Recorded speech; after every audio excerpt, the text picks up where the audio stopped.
Hai, Assalamualaikum dan salam sejahtera. So, hari ini aku akan menceritakan tentang 5 cara untuk meningkatkan quality of life semasa PKP. So, apakah itu kualiti hidup?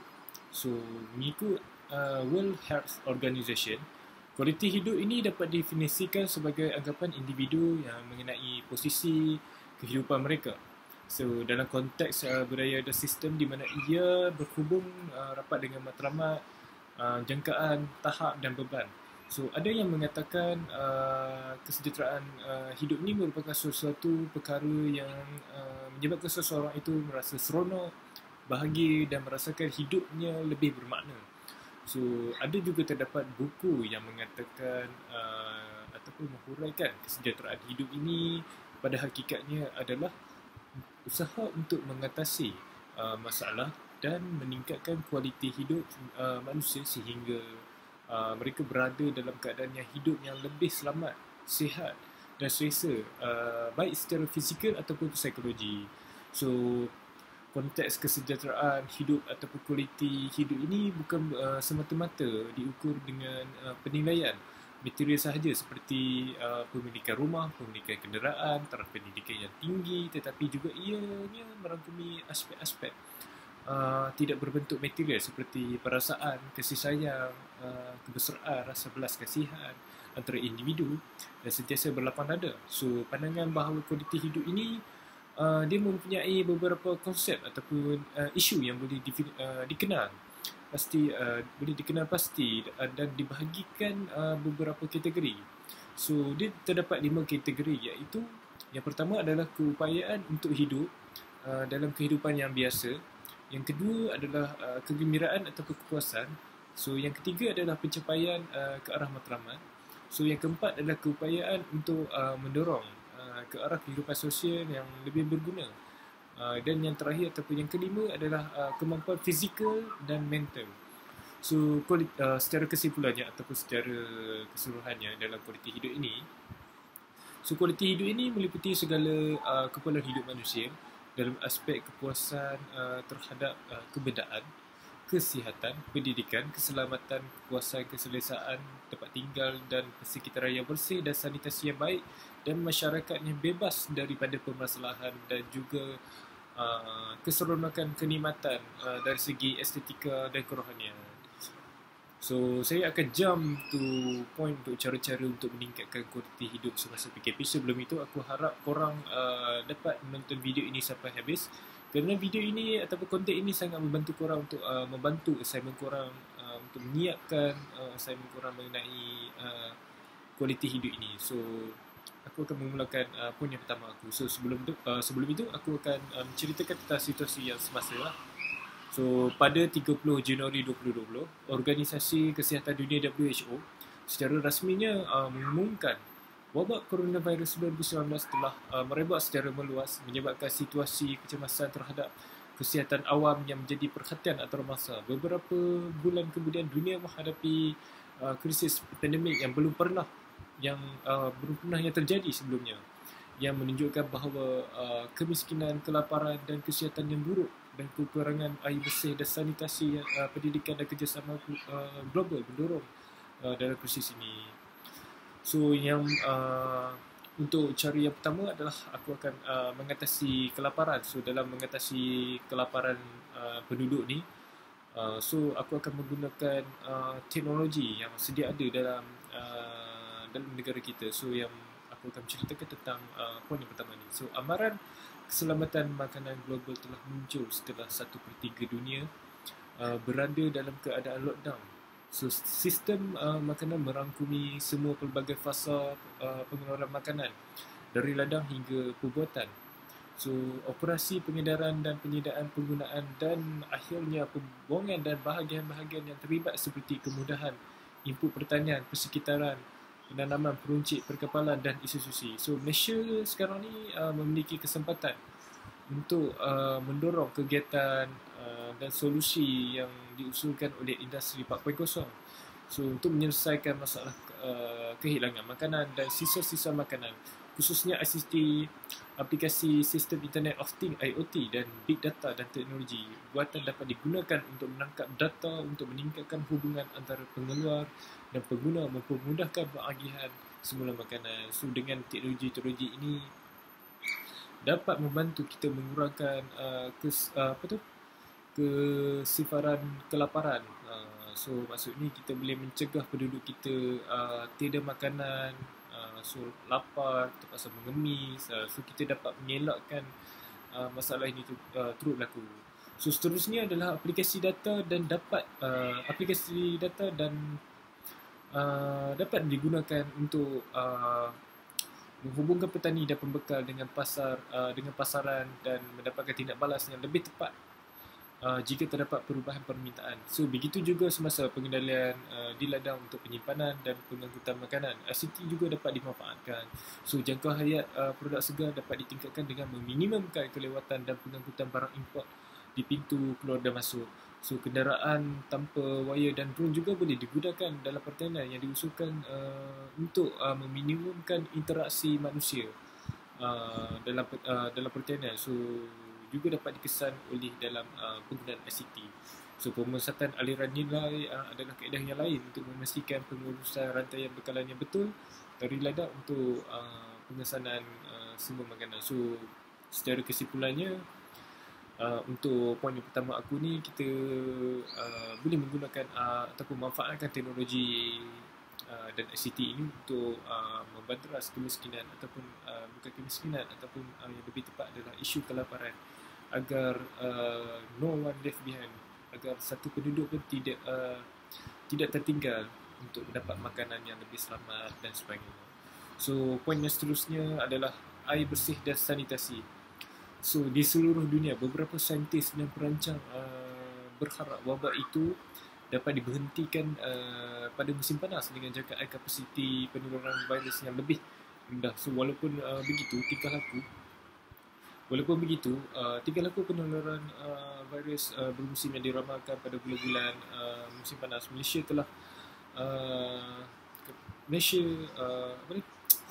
diramalkan pada bulan-bulan musim panas Malaysia kerana krisis airnya lebih besar daripada sebelumnya. Sayangnya, walaupun musim panas terik di seluruh Malaysia, jangkitan semakin meningkat.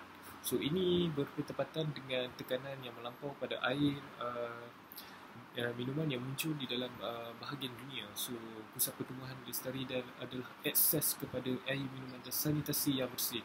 So lebih daripada separuh penduduk dunia masih memerlukan akses kepada air yang bersih untuk minum dan sanitasi yang betul, terutamanya di negara-negara yang mengalami tekanan ekonomi seperti Asia Selatan, Afrika dan bahagian-bahagian lain yang sedang membangun di dunia. So langkah-langkah yang aku listkan ni terdapat 5 langkah. Yang pertama adalah menjaga bekalan air dan sanitasi dengan selamat. So sanitasi dan perbaikan yang lebih baik, tandas dan pengendalian najis yang lebih baik lah. So yang keempat adalah amalan kebersihan tangan yang dengan menggunakan pencuci tangan ataupun air yang bersih.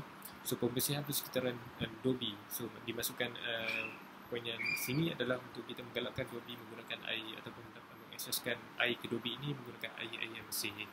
So yang seterusnya adalah pendidikan.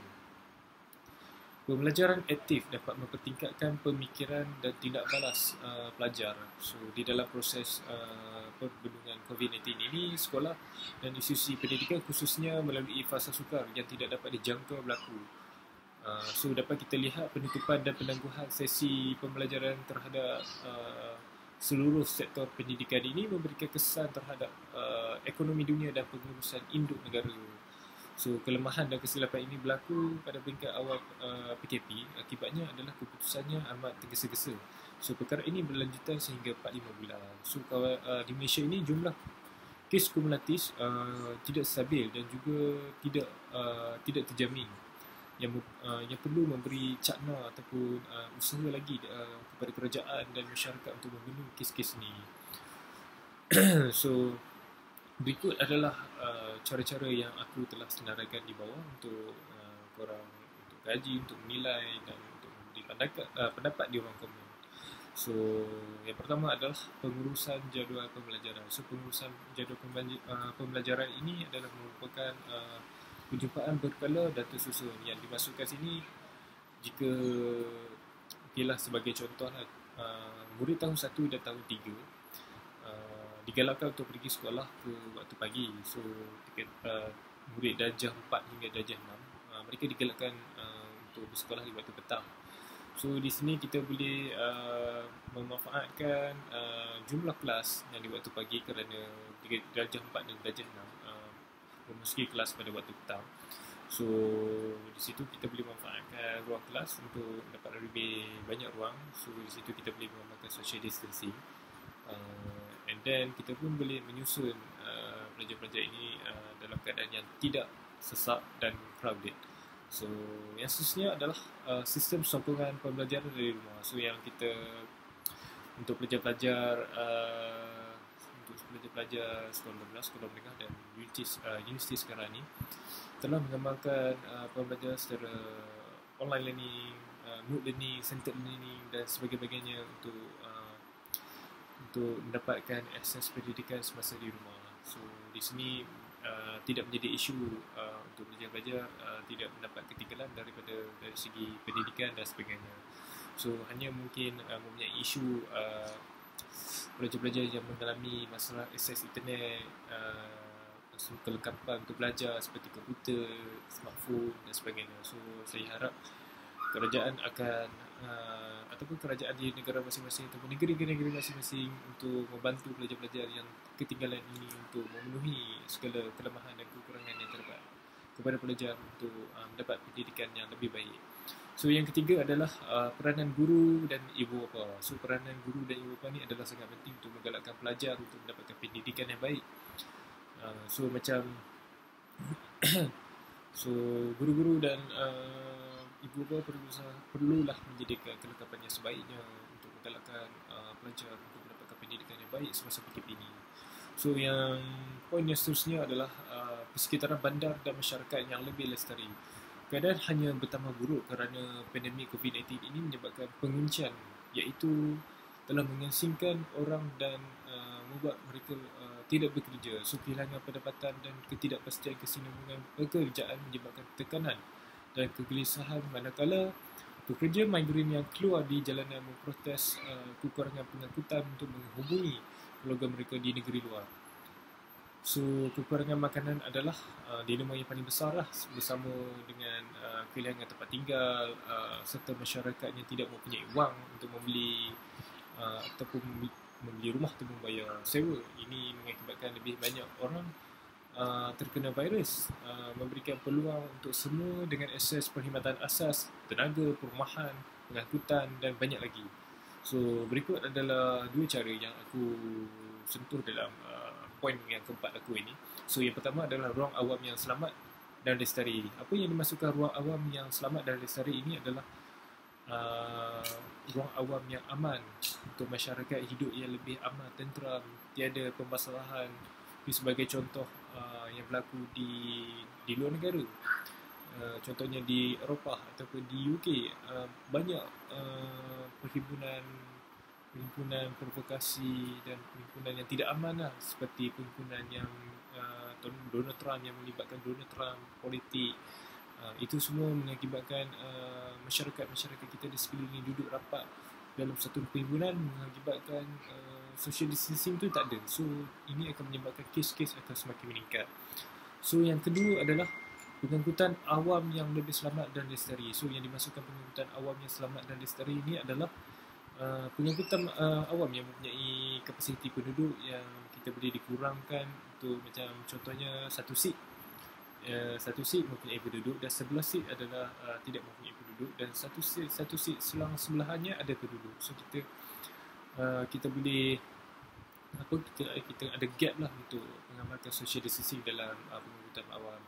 Dan berikutnya adalah kita haruslah ataupun pekerja pengangkutan awam ni perlulah menyediakan satu label untuk tempat yang boleh duduk, tempat yang tidak boleh duduk, dan tempat yang boleh berdiri kan. So dengan ini usaha-usaha yang dilakukan untuk mengekalkan ataupun meningkatkan kualiti hidup ini akan lebih terjamin lah semasa kita berada di pengangkutan awam. So yang poin yang terakhir adalah kesihatan dan kesejahteraan.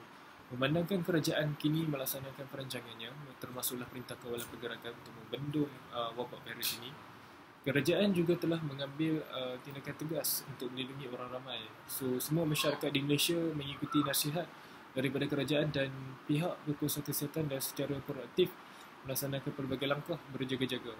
So untuk memastikan masyarakat diberikan perlindungan yang terbaik ya, so terutamanya dari segi kesihatan dan kesejahteraan. Di Malaysia peningkatan kes setiap hari pun turut memberi kesan kepada seluruh masyarakat.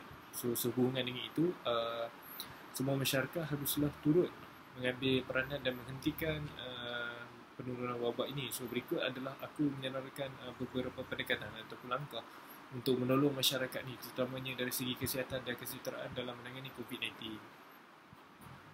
So dari segi kesihatan yang dekat sini aku menyarankan beberapa langkah. Yang pertama adalah pengendalian sumber manusia, iaitu kehadiran dan sedia berada. So pengendalian sumber manusia ni kita boleh mengaturkan, so ada pekerja yang perlu